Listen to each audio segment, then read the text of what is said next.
Um homem foi jogado ao mar porque descobriu um número. Outro passou anos numa prisão mental porque tentou provar que o infinito existia em tamanhos diferentes. Outro decifrou os códigos nazistas na Segunda Guerra, salvou milhões de vidas e foi destruído pelo próprio governo que ele havia salvado. E um garoto pobre da Índia, sem formação acadêmica formal, sem acesso a bibliotecas, sozinho num quarto, preencheu cadernos com fórmulas matemáticas que os maiores matemáticos do mundo levaram décadas para entender. A matemática é apresentada na escola como uma disciplina fria, de fórmulas e regras. Mas a história real da matemática é uma história de obsessão, de perseguição, de segredos guardados com a vida, de impérios que caíram porque não sabiam calcular e de guerras que foram vencidas por quem entendia de números.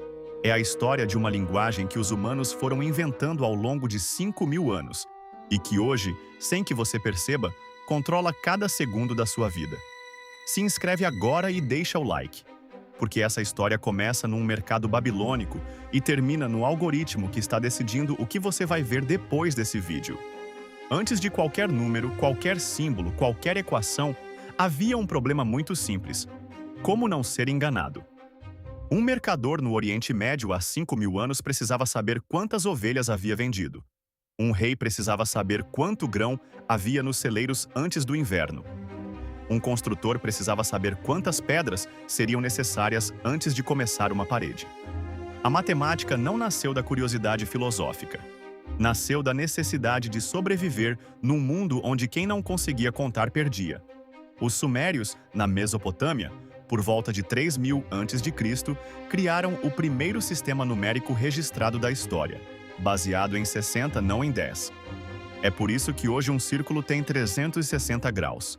Uma hora tem 60 minutos e um minuto tem 60 segundos. Você usa o sistema numérico sumério toda vez que olha para o relógio. Os egípcios foram além. Para construir as pirâmides, estruturas de até 146 metros de altura, com mais de 2 milhões de blocos de pedra, alinhadas com precisão astronômica que desafia engenheiros modernos, eles precisavam de geometria. O papiro de Hind, datado de 1650 a.C., é um dos documentos matemáticos mais antigos do mundo. Nele, há problemas de divisão, fração, cálculo de áreas e volumes. Os egípcios calculavam o volume de um cilindro usando uma aproximação do número π que chegava a 3,16. Uma precisão notável para quem não tinha calculadora, caneta esferográfica ou papel. Mas havia um problema que os egípcios, os babilônios e todos os matemáticos do mundo antigo não conseguiam resolver: o zero. Como se representa o nada? Como se escreve a ausência de uma quantidade? Os números romanos que dominaram a Europa por séculos não tinham zero. E essa ausência custou caro. Limitou a capacidade de cálculo, complicou a aritmética e tornou a matemática romana muito menos poderosa do que poderia ter sido. Na Grécia Antiga, a matemática virou religião, literalmente. Pitágoras de Samos, que viveu no século VI a.C., fundou uma comunidade que era, ao mesmo tempo, escola filosófica e seita religiosa. Os pitagóricos acreditavam que os números eram a essência de toda a realidade, que o universo era feito de números inteiros e das relações entre eles.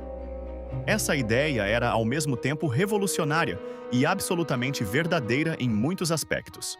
E então, um dos membros da escola, chamado Hipaso de Metaponto, fez uma descoberta que quebrava tudo.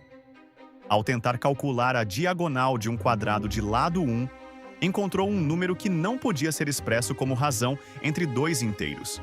Era a raiz quadrada de 2, um número que hoje chamamos de irracional, e que, para os pitagóricos, era uma heresia.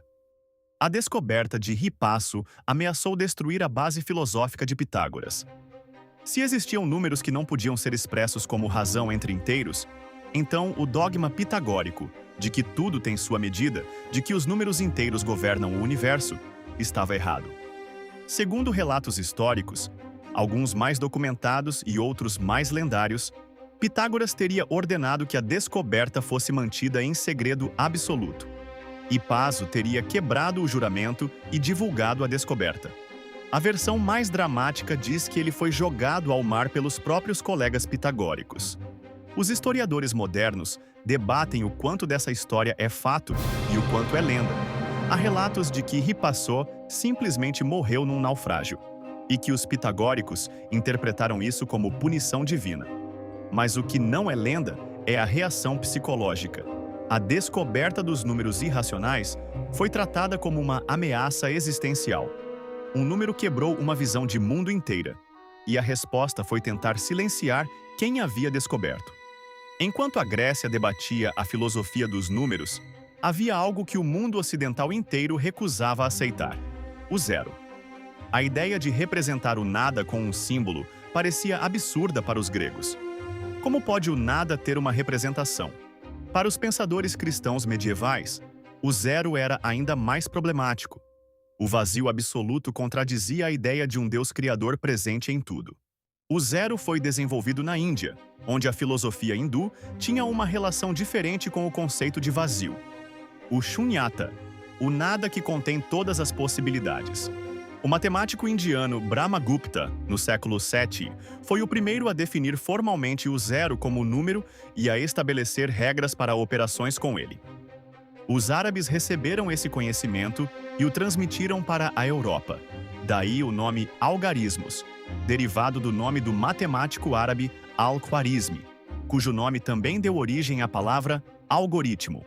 No século XVII, dois homens em países diferentes, sem conhecimento um do outro, inventaram a mesma coisa ao mesmo tempo: o cálculo diferencial e integral. Isaac Newton, na Inglaterra, e Gottfried Leibniz, na Alemanha, desenvolveram independentemente a ferramenta matemática que permitiria descrever o movimento, a gravidade, as órbitas dos planetas, o crescimento das populações e, séculos depois, o funcionamento dos circuitos elétricos. A disputa sobre quem havia inventado o cálculo primeiro gerou uma das brigas mais amargas da história da ciência, com acusações de plágio, comissões de investigação e uma rivalidade que dividiu os matemáticos europeus por décadas. Mas a ironia é que a notação que usamos hoje é a de Leibniz. O símbolo de integral, o dx, o d, não a de Newton. O homem que perdeu a briga da prioridade histórica ganhou a batalha da notação. E a linguagem matemática que Newton e Leibniz criaram não era apenas uma ferramenta acadêmica. Era a linguagem do universo. Com ela, foi possível calcular a trajetória de projéteis, projetar pontes, descrever ondas eletromagnéticas e, 300 anos depois, enviar sondas ao espaço com precisão suficiente para passar a quilômetros de Plutão depois de décadas de viagem. Há uma história dentro da história da matemática que quase nunca aparece nos livros didáticos. Srinivasa Ramanujan nasceu em 1887 em Madras, na Índia, numa família pobre, sem acesso à educação matemática avançada. Sozinho, com um único livro de fórmulas como guia, preencheu cadernos com teoremas e identidades matemáticas de uma complexidade que não tinha explicação. Em 1913, enviou uma carta para G.R. Hardy, um dos maiores matemáticos da Universidade de Cambridge. Hardy leu as fórmulas e disse, anos depois, que nunca havia visto nada parecido na vida. Que algumas pareciam simplesmente impossíveis, e que, se fossem falsas, a pessoa que as havia escrito teria que ser um gênio de qualquer forma para inventar algo tão elaborado. Hardy trouxe Ramanujan para Cambridge. Os dois trabalharam juntos por anos. Ramanujan morreu aos 32 anos de doença, longe de casa. Mas as fórmulas que ele deixou, muitas sem demonstração, simplesmente resultado de uma intuição matemática que ninguém conseguia explicar, ainda estão sendo verificadas e aplicadas pela ciência hoje. Uma delas, desenvolvida décadas depois de sua morte, é usada hoje em teoria das cordas e física quântica. Em 1936, um matemático britânico chamado Alan Turing publicou um artigo descrevendo uma máquina hipotética, uma máquina abstrata, que existia apenas no papel, capaz de processar qualquer problema matemático que pudesse ser descrito em etapas. A máquina de Turing não era um projeto de engenharia. Era uma prova matemática sobre os limites do que é computável. Mas durante a Segunda Guerra Mundial, Turing transformou essa abstração em realidade, construindo máquinas físicas para decifrar o código Enigma, usado pelos nazistas para comunicar estratégias militares. O trabalho de Turing e de sua equipe em Bletchley Park é estimado pelos historiadores como tendo encurtado a guerra em pelo menos 2 anos e salvado entre 14 e 21 milhões de vidas. Mas em 1952, o mesmo governo britânico que havia usado seu gênio para ganhar a guerra o processou criminalmente por ser homossexual, o que era crime na Inglaterra da época. Turing foi condenado à castração química. Em 1954, foi encontrado morto, com uma maçã mordida ao lado, possivelmente envenenada com cianeto. O homem que inventou o computador foi destruído pela sociedade que ele havia salvado. O computador que Turing ajudou a criar não era apenas uma máquina de calcular. Era a materialização de um princípio matemático, a ideia de que qualquer processo lógico pode ser reduzido a operações com zeros e uns. O código binário, que está na base de toda a computação moderna, é matematicamente a forma mais simples possível de representar informação. 2 estados, ligado ou desligado, 1 ou 0. Tudo que existe num computador, textos, imagens, músicas, vídeos, inteligência artificial, é, no nível mais fundamental, uma sequência de zeros, e uns sendo manipulados por operações matemáticas em velocidades de bilhões de operações por segundo. O GPS que guia seu carro usa equações da teoria da relatividade de Einstein para corrigir os relógios dos satélites. Sem essa correção matemática, o GPS acumularia erros de quilômetros por dia. A criptografia que protege suas senhas bancárias é baseada em propriedades dos números primos descobertas por matemáticos gregos há 2.500 anos. O algoritmo que decide o que o YouTube recomenda para você é uma forma de cálculo matricial desenvolvido no século XIX. Toda vez que você abre o Instagram, existe uma equação invisível decidindo o que você vai ver. A ironia mais profunda de toda essa história da matemática tem um sabor especial. O zero, o número que a igreja medieval considerava perigoso, que os gregos recusavam como conceito e que os romanos simplesmente ignoraram, tornou-se o fundamento de toda a civilização digital. Sem o zero, não há binário. Sem binário, não há computador. Sem computador, não há internet. Não há celular, não há IA. A ideia que parecia mais inútil e mais absurda, como representar o nada, tornou-se a pedra angular do mundo moderno. E Pitágoras, que tentou silenciar a descoberta dos números irracionais por considerá-los uma ameaça à ordem do universo, não poderia imaginar que esses mesmos números irracionais, π, raiz de 2, o número de Euler, estão no coração das equações que descrevem ondas eletromagnéticas, circuitos elétricos e a transmissão de dados pelo Wi-Fi. E a linguagem que começou sendo usada para contar ovelhas num mercado sumério há 5.000 anos, é hoje usada para treinar inteligências artificiais capazes de escrever poesia, diagnosticar doenças e dirigir carros. Você passou o dia inteiro obedecendo a equações invisíveis. O alarme que te acordou funcionou porque um chip calculou o tempo em código binário. O GPS que você usou corrigiu o tempo relativístico de satélites em órbita. O feed das redes sociais foi montado por algoritmos que calculam probabilidade de engajamento.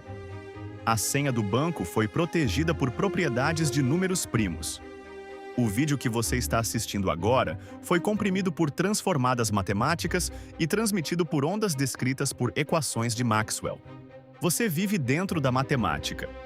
Ela não é uma disciplina escolar com fórmulas para decorar.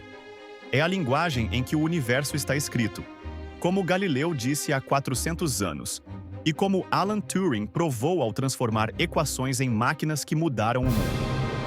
E essa linguagem foi construída, ao longo de 5.000 anos, por homens e mulheres que foram perseguidos, ignorados, calados e às vezes mortos por pensar diferente. Comenta aqui qual momento dessa história te surpreendeu mais. O assassinato de Hippaso? O zero que a igreja proibiu? Alan Turing destruído pelo próprio país que salvou? Se inscreve no canal, deixa o like e ativa o sininho. Porque as próximas histórias têm esse mesmo sabor de revelar o que está escondido dentro do mundo que você acha que conhece.